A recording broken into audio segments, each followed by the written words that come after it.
Several top-secret recommendations were made by Dr. Aurelio Pacelli of the Club of Rome. He advocated that a plague be introduced that would have the same effect as the famous Black Death of history. The chief recommendation was to develop a microbe which would attack the autoimmune system and thus render the development of a vaccine impossible. The orders were given to develop the microbe and to develop a prophylactic and a cure. The microbe would be used against the general population and would be introduced by vaccine. The prophylactic was to be used by the ruling elite. The cure will be administered to the survivors when it is decided that enough people have died. The cure will be announced as newly developed when in fact it has existed from the beginning. This plan is a part of Global 2000. Funding was obtained from the United States Congress under House Bill 15090 passed in 1969, where $10 million was given to the Department of Defense's 1970 budget. Testimony before the Senate committee revealed that they intended to produce a synthetic biological agent, an agent that does not naturally exist and for which no natural immunity could have been acquired. Within the next 5 to 10 years, it would probably be possible to make a new infective microorganism which could differ in certain important aspects from any known disease-causing organisms. Most important of these is that it might be refractory to the immunological and therapeutic processes upon which we depend to maintain our relative freedom from infectious disease. Sir Julian Huxley said, "Overpopulation is, in my opinion, the most serious threat to the whole future of our species." The project, called MK Naomi, was carried out at Fort Detrick, Maryland. Since large populations were to be decimated, the ruling elite decided to target the undesirable elements of society. Specifically targeted were the black, Hispanic, and homosexual populations. The poor homosexuals were encouraged on the one hand and scheduled for extinction on the other. The African continent was infected via smallpox vaccine in 1977.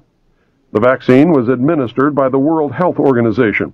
According to Dr. Robert Strecker, without a cure, the entire black population of Africa will be dead within 15 years. Some countries are well beyond epidemic status. The United States population was infected in 1978 with the hepatitis B vaccine.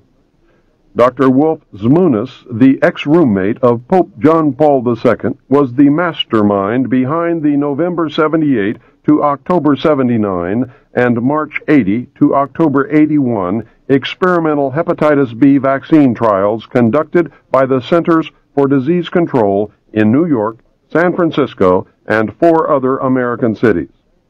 He loosed the plague of AIDS upon the American people. The gay population was infected. The ads for participants specifically asked for promiscuous homosexual male volunteers. Whatever causes AIDS was in the vaccine. The vaccine was manufactured and bottled in Phoenix, Arizona. Many other population controls have been promulgated. The reduction of the world's population to workable levels has been virtually assured. It is only a matter of time. The problem will be to curtail further human reproduction beyond approved levels. To handle that problem, the New World Order will adopt a communist Chinese model of population control. It is the only population control program that has ever worked. The old and infirm have been periodically murdered, and couples are forbidden to have more than one child. Penalties are so severe that families in China with 2 children are extremely rare.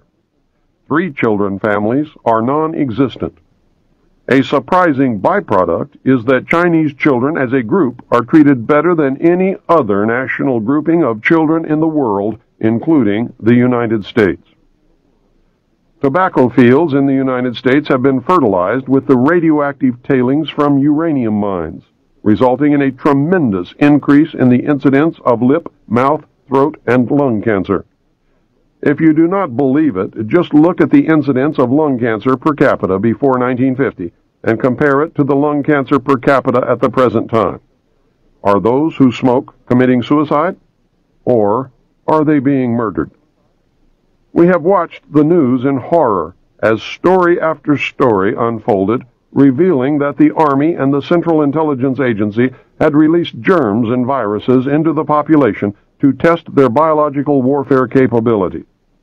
In light of what you have now learned, you should know that it was really to reduce population. It is a matter of public record that investigations into cover-ups of radioactive leaks into the atmosphere and into groundwater have revealed that some leaks were not accidental, but were purposeful. Some areas of the country now have such a high rate of cancer that virtually everyone who lives in these areas will die other than a natural death. The true extent of radioactive gases, waste, and toxic material, especially cesium-137, strontium-90, uranium mine and mill tailings, thorium-230, radium-226, and radon-222, that has leaked or has been purposefully planted in the atmosphere, soil, and groundwater is far beyond anything you or I can imagine. Every investigation has revealed that the true figures regarding radioactive leakage are much larger than official figures, and the real numbers may never be known.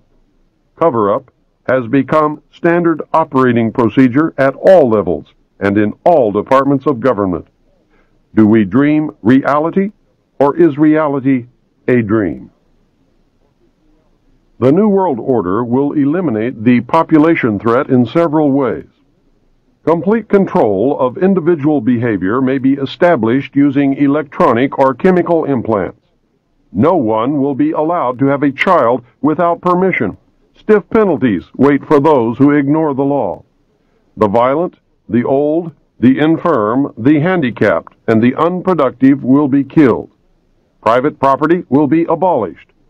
Since religion helped to create the population problem, it will not be tolerated except for the approved state-controlled religion which will evolve according to man's needs.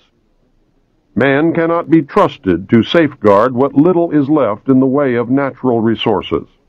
Technological development and economic growth will be severely cut back.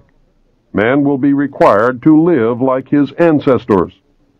Those who learn to be self-sufficient and can adapt to the absence of many of the things that we take for granted today, such as automobiles, will get along fine. Others will suffer terribly. Man will once again conform to the law of the survival of the fittest. No one is going to like the loss of individual freedoms guaranteed us by the Constitution and the Bill of Rights. I do not like or agree with what is planned. Intellectually, I know that people will not solve the problems that we face unless they are made to do it. That is a sad commentary on the common man, but nevertheless it is true. The New World Order is evil, but very much needed if man is to survive long enough to plant his seed amongst the stars. A paradigm shift and starseed are the only legitimate long-term answers. This is why we have all been so wrong for so long. It never was what we thought it was. Nothing is or ever will be until we learn to live in reality instead of fantasyland. A paradigm shift in the evolutionary consciousness of man must take place. Right or wrong, the world is covered with agents of the Illuminati who are attempting to cause that evolutionary jump. We have not been taken into their confidence. It is true that without the population or the bomb problem, the elect would use some other excuse to bring about the New World Order. They have plans to bring about things like earthquakes, war, the Messiah, an extraterrestrial landing, and economic collapse. They might bring about all of these things just to make damn sure that it does work. They will do whatever is necessary to succeed.